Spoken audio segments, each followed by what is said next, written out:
اعوذ باللہ من الشیطان الرجیم بسم اللہ الرحمن الرحیم۔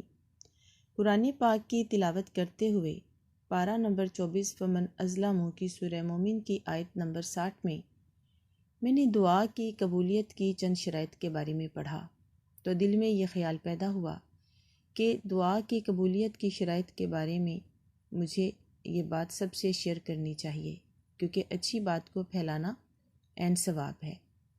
تو سورہ مومن کی آیت نمبر 60 میں ہے وَقَالَ رَبُّكُمُ ادْعُونِي أَسْتَجِبْ لَكُمْ، اور تمہارے رب نے کہہ دیا ہے کہ مجھے پکارو، میں تمہاری دعائیں قبول کروں گا۔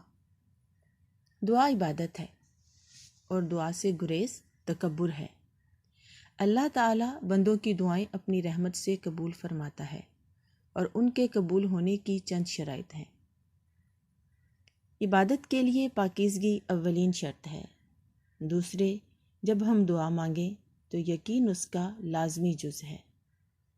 دعا کے اول آخر درود شریف پڑھنا بہت ضروری ہے، کیونکہ حدیث ہے کہ ہر دعا شرف قبولیت سے محروم رہتی ہے جب تک اس میں نبی صلی اللہ علیہ وآلہ وسلم پر درود نہ بھیجا جائے۔ اس لیے جب بھی آپ دعا مانگیں اول و آخر کم از کم 3 مرتبہ درود پاک ضرور پڑھیں۔ دعا کی قبولیت کی پہلی شرط یہ ہے، دعا میں اخلاص کا ہونا بہت ضروری ہے۔ جب ہم کہہ دیتے ہیں کہ اے اللہ ہم اپنے تمام معاملات تیرے حوالے کرتے ہیں، تو پھر اس میں شک نہیں رہنا چاہیے، دل میں یہ نہیں ہونا چاہیے کہ بس کہہ تو دیا ہے، اللہ جانے قبول ہوتی ہے نہیں ہوتی۔ مانگنے کا حق اس نے تمہیں دیا ہے۔ جب اس نے سورہ آل عمران میں فرما دیا ہے کہ دعا پہاڑوں کو بھی ان کی جگہ سے سرکا سکتی ہے، تو قبولیت کا شک تو بنتا ہی نہیں۔ دعا وہ واحد چیز ہے جو تقدیر کو بھی بدل سکتی ہے۔ جس طرح مرض کی شدت میں اضافہ ہوتا جاتا ہے تو دواؤں کی خوراک، میڈیسن کی ڈوز بڑھتی چلی جاتی ہے، بالکل اسی طریقے سے جب کبھی ہم پر مشکلات، پریشانیوں کا اضافہ ہوتا چلا جائے تو اس کے مطابق ہمیں بھی دعاؤں کی خوراک بڑھاتے چلے جانا چاہیے۔ اللہ نے مقدر لکھنے کا اختیار انسان کو سونپ دیا ہے، اس لیے اللہ کی رحمت سے کبھی بھی مایوس نہیں ہونا چاہیے۔ خلوص نیت سے دعا مانگیں اور مسلسل مانگتے رہیں۔ دعا میں یقین بہت ضروری ہے کہ اللہ میری دعا سن رہا ہے۔ کبھی ایسا بھی ہوتا ہے کہ دعا کی قبولیت میں تاخیر ہو جاتی ہے، تو اس سے دل میں وسوسہ نہ لائیں، کیونکہ وسوسے ڈالنا شیطان کا کام ہے۔ شیطان کا کام ہے انسان کو مایوسی میں گھیر دینا۔ اپنا یقین پختہ رکھیں۔ دوسری شرط ہے دل کسی غیر کی طرف مشغول نہ ہو۔ جب بھی دعا مانگیں تو دل و دماغ یکسو ہوں، ایک نقطے پر مرکوز ہوں توجہ سے، کیونکہ ایسا ہوتا ہے کہ جب بھی ہم نماز کے لیے کھڑے ہوتے ہیں یا عبادت میں مشغول ہوتے ہیں تو بظاہر یا ہم عبادت تو کر رہے ہوتے ہیں لیکن ہمارے دماغ میں خیالات کی بھرمار ہوئی ہوتی ہے، اور ایسا نہ ہو کہ زبان سے ہم اللہ سے دعا مانگ رہے ہوں لیکن دماغ خیالات میں الجھا ہوا ہو۔ یہ یقین ہونا چاہیے کہ دعا قبول کرنے والی ذات صرف اللہ کی ہے، اس لیے صرف اور صرف اللہ سے مانگیں۔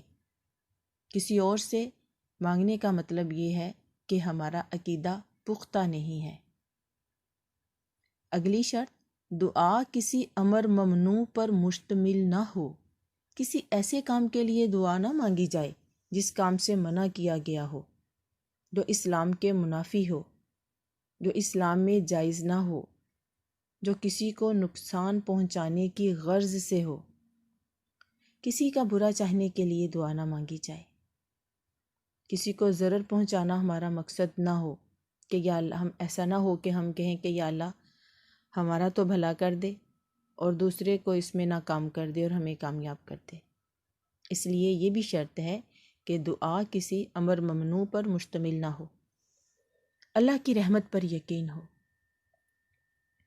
اللہ کی ذات رحمان و رحیم ہے۔ وہ غفور الرحیم ہے۔ اللہ 70 ماؤں سے زیادہ اپنے بندے سے پیار کرتا ہے۔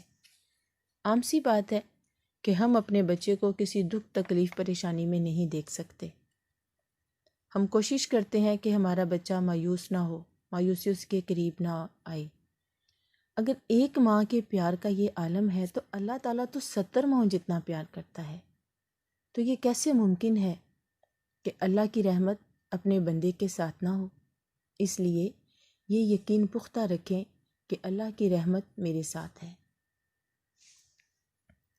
اگلی شرط، یہ شکایت نہ کرے کہ میری دعا قبول نہیں ہوتی، کیونکہ دعا قبول ہوتی ہے۔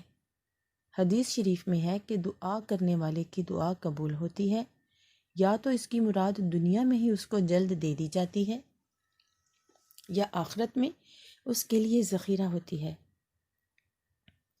بعض اوقات ایسا ہوتا ہے کہ ہم جو اللہ تعالیٰ سے مانگ رہے ہوتے ہیں وہ ہمارے حق میں بہتر نہیں ہوتا۔ ہم نہیں جانتے کہ ہمارے لیے مانگی گئی چیز ہمیں زندگی میں نقصان پہنچانے والی ہے، کہ وہی چیز جو ہم نے شدت سے اللہ تعالیٰ سے مانگی ہو وہ ہمارے حق میں بہتر نہیں ہوتی۔ اس لیے جب بھی آپ اللہ تعالیٰ سے دعا کریں، دعا مانگیں، تو یہ کہیں کہ یا اللہ وہی کر جو میرے حق میں بہتر ہے، کیونکہ اللہ جو کرتا ہے وہ بہترین ہوتا ہے۔ اس لیے اگر دعا قبول نہیں ہوتی تو یہ یقین رکھیں کہ وہ چیز میرے حق میں بہتر نہیں ہوگی، اس لیے وہ نہیں ملی۔ اور اگر اگر دعا کی قبولیت میں تاخیر ہو جاتی ہے تو اس کا مطلب یہ ہے کہ ہماری دعا آخرت میں ذخیرہ ہو گئی ہے۔ دوسری بات یہ بھی ہو سکتی ہے کہ اس سے ہمارے گناہوں کا کفارہ بھی ہو جاتا ہے۔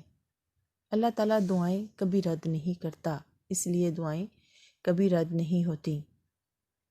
میرا ذاتی تجربہ ہے کہ جب کبھی انتہائی مشکل یا پریشانی ہو تو ہم اللہ تعالیٰ سے خلوص دل سے، نیت سے اور یقین کے ساتھ دعا کرتے ہیں، اور اللہ تعالیٰ بہترین کرتا ہے۔ اس لیے اپنی دعاؤں میں پختہ یقین رکھیں، اخلاص رکھیں، کسی ناجائز کام کے لیے دعا نہ مانگی جائے، اور اگر دعا قبول نہیں ہوتی تو اس پر یہ انسان کو صبر کرنا چاہیے کہ اللہ تعالیٰ یقیناً مجھے اس سے بہتر سے نوازنے والا ہے۔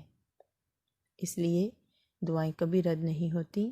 خشوع و خضوع سے، عاجزی کے ساتھ اللہ تعالیٰ کے حضور اپنی دعاؤں کا سلسلہ جاری رکھیں، اللہ تعالیٰ سے تعلق اپنا مضبوط رکھیں۔ اللہ تعالیٰ ہم سب کا حامی و ناصر ہو، اور مجھے بھی اپنی دعاؤں میں یاد رکھیں۔ السلام علیکم ورحمۃ اللہ وبرکاتہ۔